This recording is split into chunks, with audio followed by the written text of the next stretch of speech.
Assalamualaikum, selamat datang ke lecture Automatic Control. So, untuk video kali ini saya akan menerangkan macam mana mendapatkan transfer function by menggunakan inspection.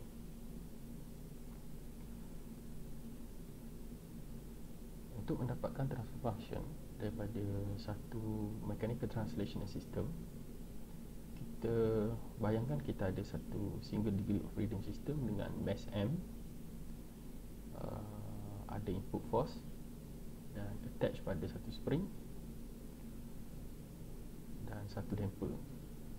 So value untuk spring K, kita assume value untuk damping force, damping coefficient B. Kita ada input force Ft. So untuk dapatkan transfer function kepada single degree of freedom system, total impedance ataupun total force yang daripada mass, damper dengan spring yang acting to the system darab dengan movement system tu xt sama dengan input force. Ini dalam keadaan kita assume input force dengan movement tu kita assume positif dua-dua belah kanan lah, dalam arah yang sama lah.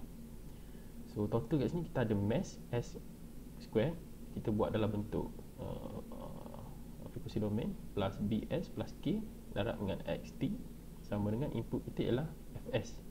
So kita dapat terus equation untuk transfer function tu.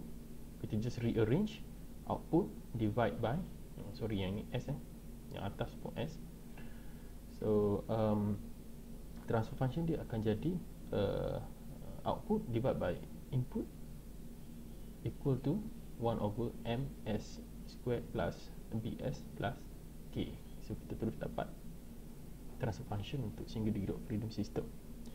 So let's say kita nak buat untuk two degree of freedom, dia ada sedikit tricky lah, sebab akan ada certain force ataupun certain impedance spring ataupun damper yang dia akan share dengan mass kedua, ataupun sebab kita ada two degree of freedom, biasanya kita akan ada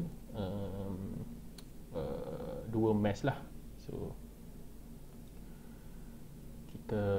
equation ni lebih kurang sama, tapi ada sikit penambahan, iaitu total impedance acting on mass 1 darab dengan x1 tolak impedance yang dia share dengan mass 2 darab dengan x2 sama dengan input.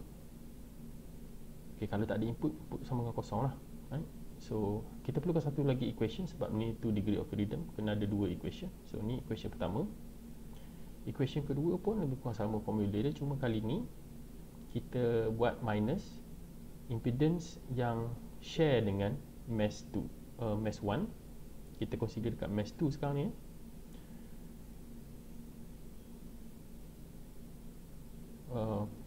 darab dengan x1.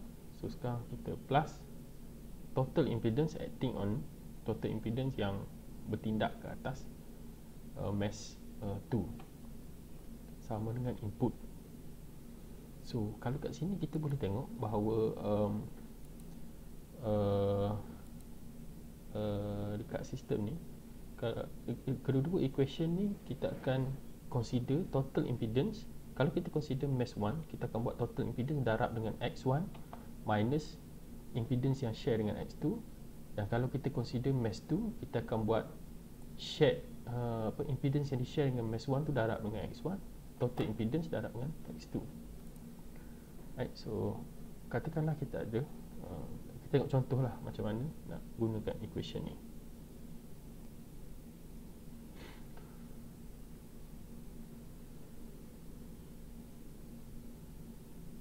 Katakan kita ada satu 2 degree of freedom system dengan dua mass. Mass pertama M1, mass kedua M2, dan dia disambung dengan beberapa elemen.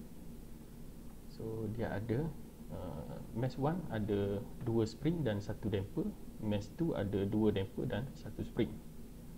So kita assume pergerakan pada kedua-dua mass positif ke belah kanan lah. Okay, so value untuk spring pertama K1, damper pertama B1, spring kedua K2, damper kedua B2.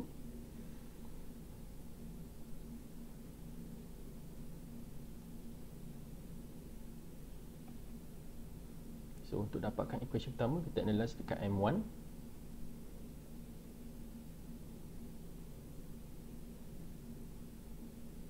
So total impedance, kita ada mass, kita ada damper dan kita ada spring. Dua spring, K1 dengan K2, darab dengan X1 lah, sebab ni mass 1 kan,